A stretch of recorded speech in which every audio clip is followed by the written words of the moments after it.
पिछले वीडियो में हम लोगों ने चारों मेथड पढ़े थे गुडविल के वैल्यूएशन के। उसमें एवरेज प्रॉफिट मेथड था, सुपर प्रॉफिट मेथड था और कैपिटलाइजेशन मेथड था और वेटेड एवरेज प्रॉफिट मेथड था। तो उसमें हमने बताया था कि जो भी पिछले सालों की हमारी प्रॉफिट्स होती हैं उसके बेसिस पे हम लोग गुडविल का कैलकुलेशन करते हैं। तो आपको पता है। तो अब आज हम लोग पढ़ेंगे एबनॉर्मल लॉस और एबनॉर्मल इनकम और भी ऐसे एक्सपेंसेस और लॉसेस का जो प्रॉफिट में एडजस्ट करना पड़ता है गुडविल के वैल्यूएशन से पहले। अब ध्यान देना चाहिए। एक एग्जांपल हम दे रहे हैं। ऐसे मान लिया कि बिजनेस का प्रॉफिट शो हो रहा है 2 लाख, ठीक, और उसमें हमारा कपड़े का बिजनेस है, ठीक, 2 लाख रुपए हमारा प्रॉफिट शो हो रहा है। प्रॉफिट शो करना है कितना रुपए? 2 लाख रुपए। अब प्रॉफिट पीएल अकाउंट में शो हो रहा है 2 लाख। अब उसमें 40,000 रुपए लॉटरी इनकम। अब जाहिर सी बात है, आप हमारे बिजनेस में पैसा लगाने आ रहे हैं तो लॉटरी इनकम जो है वो हमारे बिजनेस से रिलेटेड नहीं है। तो अब इस लॉटरी इनकम को हम उस प्रॉफिट में से क्या कर देंगे? माइनस। आसान है, ताकि हमें एक्चुअल बिजनेस प्रॉफिट पता चल जाए, ठीक।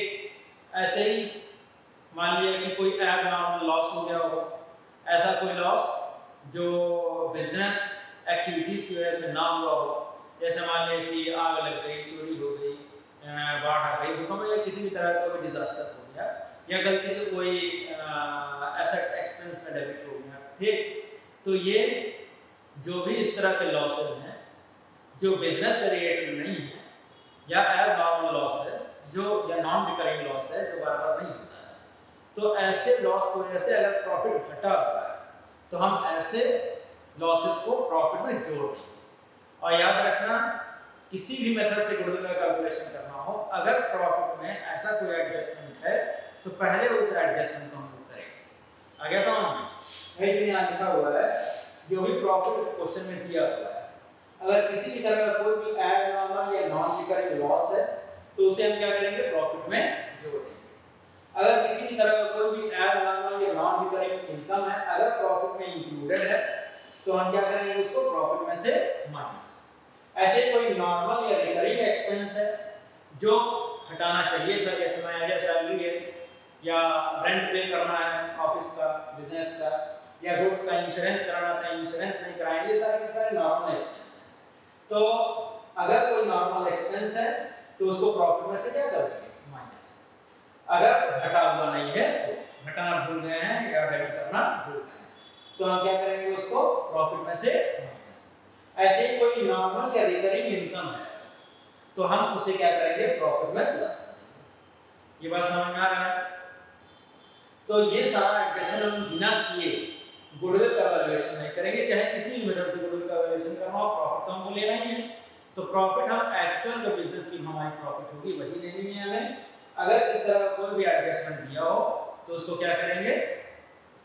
एडजस्ट करने के बाद तब हम करेंगे गुडविल का वैल्यूएशन, चाहे किसी मेथड से गुडविल का वैल्यूएशन करना हो। या कुछ खास एडजस्टमेंट जो क्वेश्चन में दिया रहता है जिसमें बच्चे फंसते हैं, वो सारा एडजस्टमेंट यहाँ इस तरह का लिखे हुए हैं, और इसके अलावा कोई ऐसा कोई पेचीदा एडजस्टमेंट नहीं आता है। तो ये समझने का ध्यान है, इसी में बच्चे अक्सर फंसते हैं। तो यहाँ देखो, प्रॉफिट 4 सालों की दूरी, 2010, 2011, 2012 में लॉस से 20,000 का और 2013 में 1,70,000 का प्रॉफिट। तो यहाँ प्रॉफिट में दिया हुआ है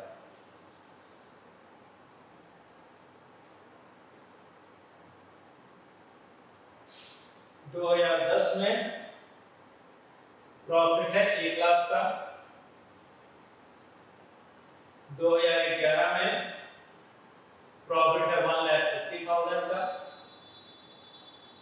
2012 में लॉस है, कितने रुपए का लॉस है? 20,000। लॉस को हम निगेटिव में लिखते हैं, माइनस, ताकि प्रॉब्लम ना हो कैलकुलेट करें। समझ में आया? 2013 में प्रॉफिट दिया हुआ है 1,70,000, ठीक। लॉस को हमने निगेटिव में लिख दिया इसलिए, ताकि कैलकुलेशन करने में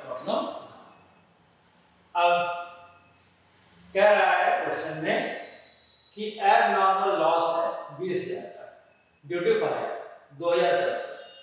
2010 में एब नॉर्मल लॉस है कितने रुपए का 20,000 का। अभी हमने बताया है कि किसी भी तरह का कोई भी एब नॉर्मल लॉस अगर हो और वो पीएल में डेबिटेड हो, क्वेश्चन इंफॉर्मेशन दिया तो मान लेते हैं कि वो पीएल से घटा हुआ होगा, प्रॉफिट से घटा हुआ होगा।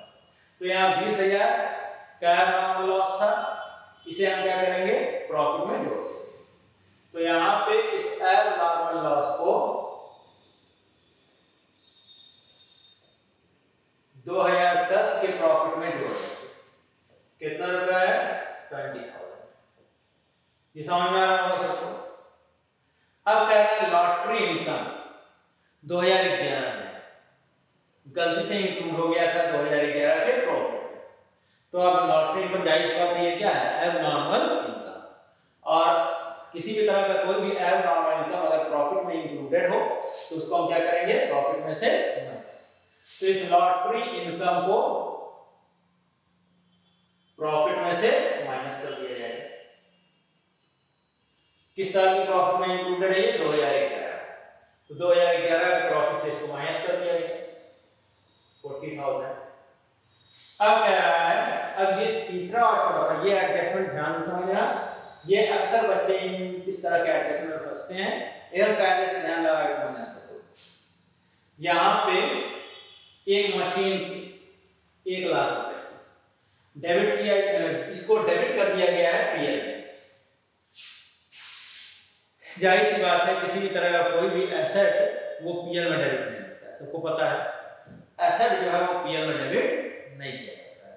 ठीक, पीएल में अगर डेबिटेड है कोई एसेट तो प्रॉफिट घटा हुआ होगा। तो यहाँ पे अगर किसी भी तरह का कोई भी एसेट अगर पीएल में डेबिट है तो प्रॉफिट घटा हुआ होगा और ये प्रॉफिट इसको प्रॉफिट में जोड़ देंगे। तो इस मशीन जो कॉस्ट थी 1 लाख की, इसको गलती से डेबिट कर दिया गया था पीएल में, जिसको 2012 में पीएल अकाउंट में डेबिट किया गया था। इसको परचेज किया गया 1 अक्टूबर 2011 को। ये रनिंग हमारा 31 मार्च 2012 है। तो ये 2012 के प्रॉफिट में घटा हुआ होगा, तो इसको हम क्या करेंगे 2012 के प्रॉफिट से क्या कर देंगे 2012 के प्रॉफिट में ऐड कर देंगे। तो इस मशीन को हमने ऐड कर दिया, मशीनरी के कॉस्ट को 2012 के प्रॉफिट में ऐड कर दिया गया। कितने रुपए की ये मशीन थी 1 लाख। सबको समझ में आ रहा होगा। अब ध्यान देना, जाहिर सी बात है इस मशीन को एज ए एक्सपेंस अगर पीएल में डेबिट कर दिया गया है तो इसको ऐसा नहीं माना जाता है। और किसी भी तरह का कोई भी एसेट होता है तो उस पर डेप्रिसिएशन लगता है। ये डेप्रिसिएशन हमारे लिए रेवेन्यू एक्सपेंस होता है, नॉर्मल एक्सपेंस होता है, पीएल में डेबिट करना रहता है इसको। तो अब इसको अगर एक्सपेंस की तरफ पीएल में डेबिट कर दिया गया है तो हम क्या करेंगे इसका क्या किया गया होगा, इसका डेप्रिसिएशन जो है वो पीएल में डेबिट नहीं किया गया होगा। तो अब इसके डेप्रिसिएशन को क्या करेंगे पीएल में डेबिट करेंगे, यानी प्रॉफिट से घटाएंगे। तो यहाँ पे ये 1 अक्टूबर 2011 को परचेज की गई थी। ईयर एंडिंग हम मान ले रहे हैं 31 मार्च है। तो पहले साल 1 अक्टूबर 2011 को जब ये मशीन खरीदी गई थी तो इस पे डेप्रिसिएशन 2012 में 6 महीने का चार्ज होगा, अक्टूबर से लेकर मार्च तक 1 लाख पे 10%, 10,000 और 10,000 into 6/12। ये सबको पता ही होगा, डेप्रिसिएशन पिछले साल तुम लोग पढ़े ही हो। तो डेप्रिसिएशन 5,000 2012 में माइनस कर दिया गया इस मशीन का, इस 1 लाख वाली मशीन का। अब 2012 में उसका डेप्रिसिएशन माइनस किया ही गया और डेप्रिसिएशन हर साल लगता है, सबको पता है। तो अब किसी भी साल में डेप्रिसिएशन, इसके बाद वाले किसी भी साल में डेप्रिसिएशन इसका माइनस नहीं किया गया होगा। तो अब 2013 में भी इस पे डेप्रिसिएशन माइनस करना है। 2013 में डेप्रिसिएशन कितना होगा, स्ट्रेट लाइन मेथड से डेप्रिसिएशन लगाना है तो 1 लाख का 10% पूरा 10,000 पूरे साल भर का डेप्रिसिएशन लगेगा, क्योंकि 2013 में पूरे साल भर ही हमारे पास रहा है। अब याद रखो, ध्यान देना, यहाँ पे मशीनरी को डेबिट कर दिया गया था पीएल में, लेकिन मशीनरी को डेबिट नहीं करना था, यह एसेट होता है। अब यहाँ एडजस्टमेंट उसी को थोड़ा वो देखने में सिमिलर लग रहा है, ये सिमिलर नहीं। यहाँ पे कह रहा है रिपेयर टू मशीन, दोनों एडजस्टमेंट का समझना। ये अलग अलग क्वेश्चन दिया रहता है और बच्चे अक्सर कंफ्यूज होते हैं कि यहाँ जोड़ दिया गया है, यहाँ वाला क्यों नहीं जोड़ा गया है। अब ध्यान देना सर, यहाँ मशीनरी है और यहाँ क्या लिखा हुआ है, रिपेयर टू मशीन। क्या लिखा हुआ है, रिपेयर टू मशीन।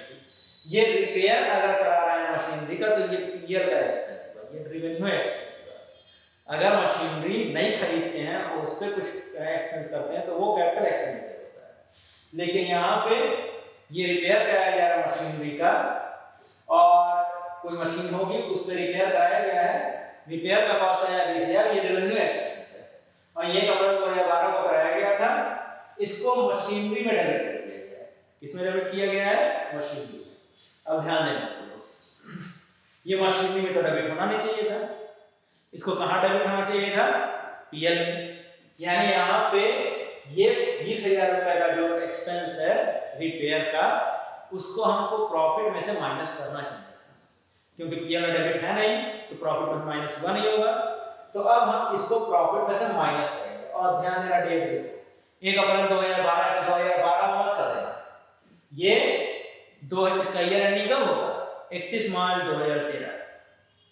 समझ में आ रहा है। तो यहाँ पे ये रिपेयर मशीनरी माइनस करना है हमें रिपेयर ऑफ मशीन। जो मशीन की रिपेयरिंग कराई गई है उस मशीन की रिपेयर के कॉस्ट को हम क्या करेंगे, 2013 के प्रॉफिट से माइनस करेंगे, क्योंकि माइनस नहीं हुआ होगा। इसको मशीनरी में डेबिट कर दिया गया है। अब मशीनरी में डेबिट किया गया है तो इसको एसेट मान लिया गया है। जब एसेट मान लिया गया है तो इसको डेप्रिसिएशन भी चार्ज कर दिया गया है, लेकिन ये डेप्रिसिएशन इस पे चार्ज नहीं करता था। तो इस पे जो डेप्रिसिएशन चार्ज हुआ है 10% के रेट से, वो पीएल से घटा हुआ होगा, लेकिन एक्चुअल में उसको घटाना नहीं है। तो अब इस डेप्रिसिएशन को, इस रिपेयर वाली मशीन पे डेप्रिसिएशन को, डेप्रिसिएशन ऑन रिपेयर समझाने के लिए लिखा है। अब यहाँ पे 10% है और पूरे साल भर का 20,000 का 10% 2,000। इसको हम क्या कर दिए, 2013 की प्रॉफिट में ऐड कर दिए। अब इसके बाद अगर मान लिया 2014 का भी प्रॉफिट किया जाता तो ये डेप्रिसिएशन 2014 के प्रॉफिट में भी ऐड होता। समझ में आ रहा है। जैसे यहाँ डेप्रिसिएशन यहाँ पे माइनस हुआ, फिर इसके बाद अगले साल भी माइनस हुआ, तो अगर ये मान लिया इस साल में होता रिपेयर, तो इसका डेप्रिसिएशन इस साल प्लस होता ही, और फिर 2013 में प्लस होता है। सबको समझ में आई होगी वही बात। अब क्या रहा है, manager salary 10,000 per annum has not been debited in any year। Manager की सैलरी 10,000 per annum ये किसी भी साल में पीएल में डेबिट नहीं की गई है। अब मैनेजर सैलरी नॉर्मल एक्सपेंस है, मैनेजर को सैलरी पे करना है, ये एम्प्लॉय को जो सैलरी पे करते हैं वो क्या है, नॉर्मल एक्सपेंस। तो अब ये घटा हुआ नहीं है किसी भी साल में से, तो इस मैनेजर सैलरी को हम हर साल की प्रॉफिट से क्या कर देंगे, माइनस, क्योंकि ये किसी भी साल पीएल में डेबिट नहीं हुआ है। तो हर साल की प्रॉफिट से इसको माइनस कर दिया गया। यहाँ से भी माइनस हो जाएगा, यहाँ से भी माइनस हो जाएगा, 2013 में से भी माइनस हो जाएगा। सबको समझ में आ रहा है। अब जो प्रॉफिट निकल के आएगा वही हमारा एक्चुअल बिजनेस प्रॉफिट होगा, और इसी का यूज करेंगे हम लोग गुडविल के कैलकुलेशन के लिए। तो यहाँ हो जाएगा 1,10,000, यहाँ हो जाएगा 1 लाख, यहाँ हो जाएगा माइनस 20,000। पहले साल को 2012 में लॉस किया हुआ था, ये माइनस में हम लोग लिख दिए ताकि कैलकुलेशन में प्रॉब्लम ना हो। अब यहाँ कैलकुलेट करने के बाद कितना आ जाएगा, ये 65,000 प्रॉफिट। अब यहाँ पे कितना आ जाएगा, 1,32,000। समझ में आ रहा है सबको। अब यही एक्चुअल बिजनेस प्रॉफिट हुआ, और गुडविल का कैलकुलेशन करने के लिए हमें इसी प्रॉफिट का यूज करना है। अब मान लिया गुडविल का कैलकुलेशन करना हो आपको on the basis of 2 years purchase of average profit. Goodwill calculate करना हो on the basis of 2 years purchase of average profit।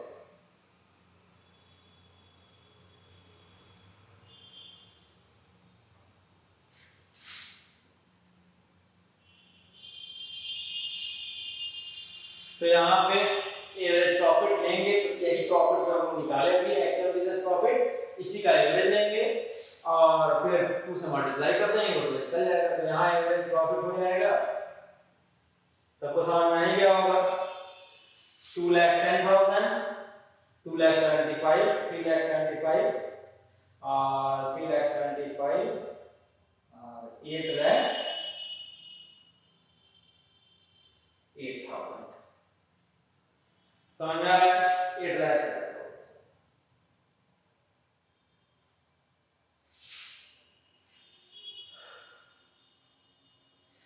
4 साल का प्रॉफिट लिए तो डिवाइड कर देंगे कितने से 4 से। एवरेज प्रॉफिट निकल के आ जाएगा।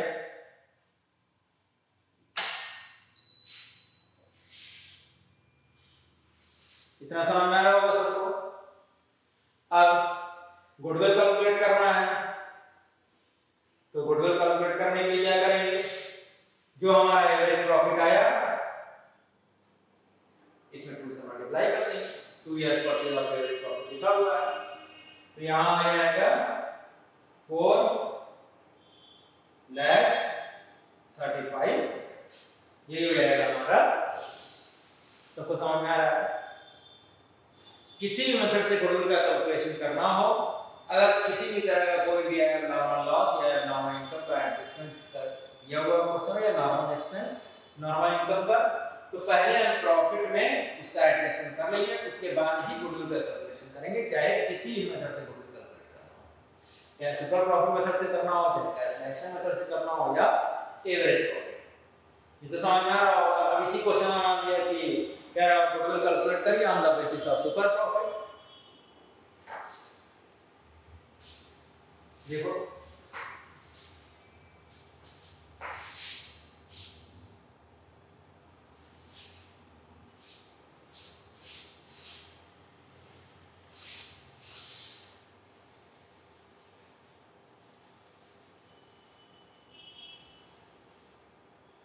मान लिखा है इसमें गुडविल कैलकुलेट करना है on the basis of 2 years purchase of super profit।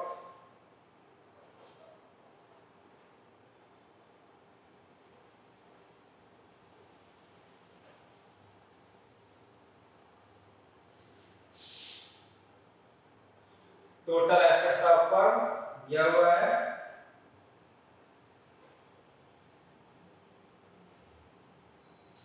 ₹10 lakh and outside liabilities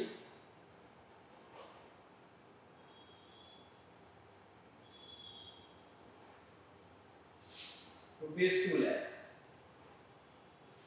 Normal rate of return is 10%। तो इसमें सबसे पहले अब क्या करना पड़ेगा हमें, कैपिटल एम्प्लॉय। तो कैपिटल एम्प्लॉय निकालने के लिए सबको पता है क्या करना है, टोटल एसेट्स में से टोटल लायबिलिटीज को माइनस कर देंगे। टोटल एसेट्स 10 लाख के हैं और टोटल लायबिलिटीज हमारी 2 लाख की है। हम तुम लोगों को पिछले वीडियो में ये सब बता चुके हैं। तो यहाँ पे कैपिटल एम्प्लॉय निकल के आ जाएगा 8 लाख। नॉर्मल प्रॉफिट निकालने के लिए जो भी कैपिटल एम्प्लॉय निकला उसको नॉर्मल रेट ऑफ रिटर्न से मल्टीप्लाई कर देंगे। तो यहाँ पे नॉर्मल रेट ऑफ रिटर्न कितना दिया हुआ था 10%। 8 लाख का 10% कितने हो जाएगी 80,000। मान लीजिए इसी क्वेश्चन में कह रहा हूं गुडविल कैलकुलेट करिए on the basis of 2 years purchase of super profit और यहाँ पे टोटल एसेट्स फर्म के दिए हुए हैं और साइड लायबिलिटीज दी हुई हैं। टोटल एसेट फर्म का दिया हुआ 10 लाख और साइड लायबिलिटीज कितनी दी हुई है 2 लाख और नॉर्मल रेट ऑफ रिटर्न दिया हुआ है कितना परसेंट 10%। हम लोग बताए हैं सुपर प्रॉफिट मेथड से गुडविल कैलकुलेट करने के लिए हमें चाहिए super profit. Super profit find करने के लिए एवरेज प्रॉफिट में से नॉर्मल प्रॉफिट को माइनस करना। तो एवरेज प्रॉफिट तो हम लोगों को पहले ही पता है 20 पहले सॉल्व किए थे।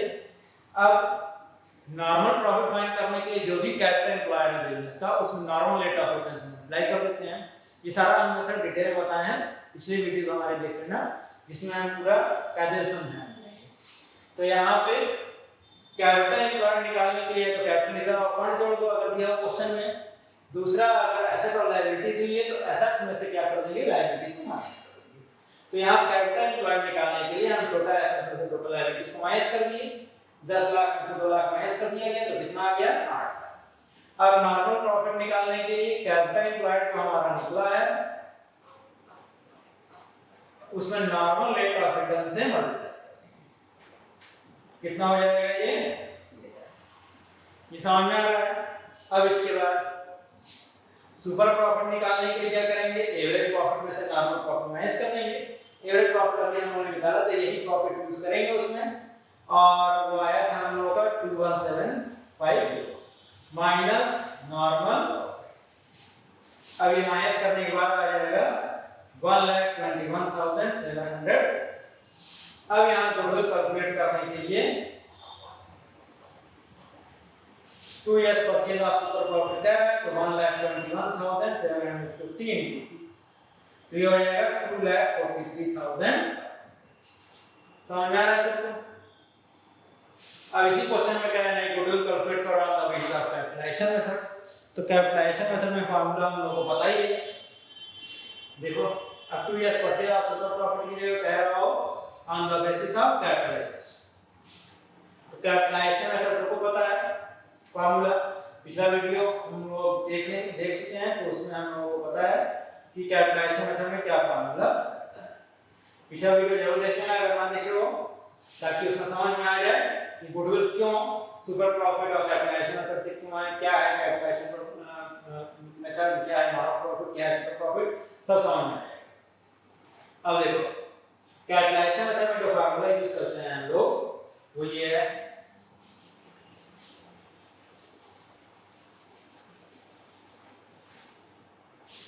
गुडविल निकालने के लिए जो भी हमारा फार्मूला है कैपिटलाइजेशन मेथड में average profit into 100 upon normal rate of return minus capital. तो एवरेज प्रॉफिट हम लोग अभी निकाले ही हैं 2,1750 इनटू 100 और upon normal rate of return 10 minus capital. तो कैपिटल एम्प्लॉयड हमको पता ही है कितना है 8 लाख। तो यहाँ आ जाएगा इसमें से इसको घटाने के बाद ये टोटल 20,17,500 आएगा। तो यहाँ आ जाएगा 12,75,000 ये हो जाएगा हम लोगों का क्या चीज समझ में आ रहा है सबको। अब देखो इसमें 2 पॉइंट और है जो कायदे समझ अक्सर बच्चे कंफ्यूज हो गए इसमें और इस पॉइंट में गलती कर देते हैं।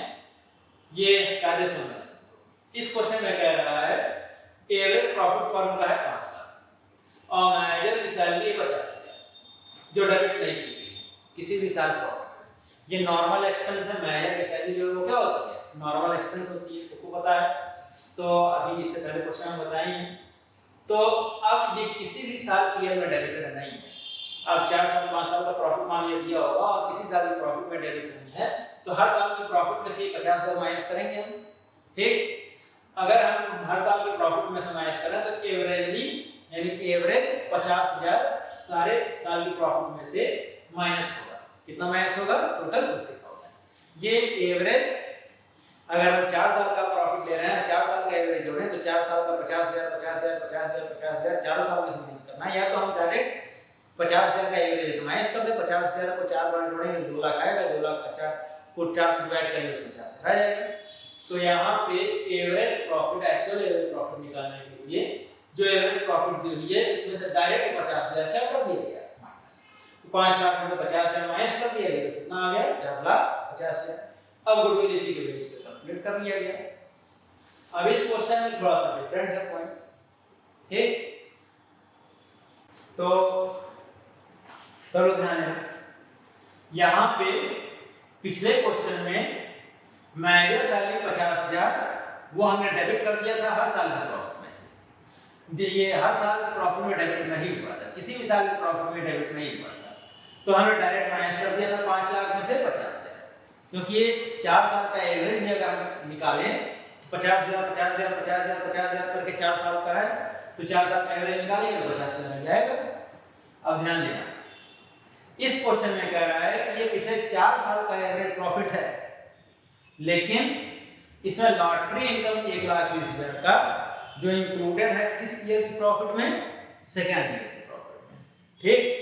तो ये एवरेज तो है नहीं, अब इसको डायरेक्ट माइनस नहीं करना है। अमाउंट का माइनस होता है सबको पता है, लेकिन ये डायरेक्ट माइनस अब नहीं होगा। बात समझ में आ रही है? यहां देखो क्या करेंगे इसमें, अगर इसको 1,20,000 का एवरेज लिया जाए 4 साल का, तो 4 से डिवाइड करेंगे इसको, क्या करेंगे 4 से डिवाइड, और उसके बाद तब एवरेज प्रॉफिट में से क्या कर देंगे माइनस। इसका दूसरा तरीका भी है, थोड़ा लंबा तरीका है।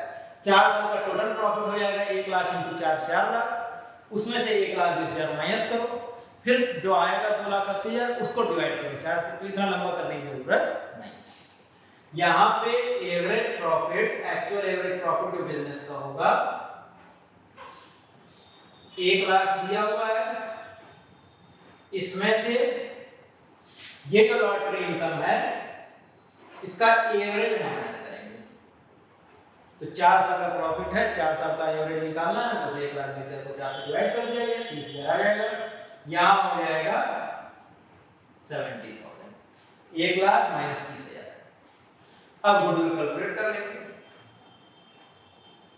गुडविल कैलकुलेट करने के लिए 70,000 इंटू कितना हो जाएगा 1,40,000।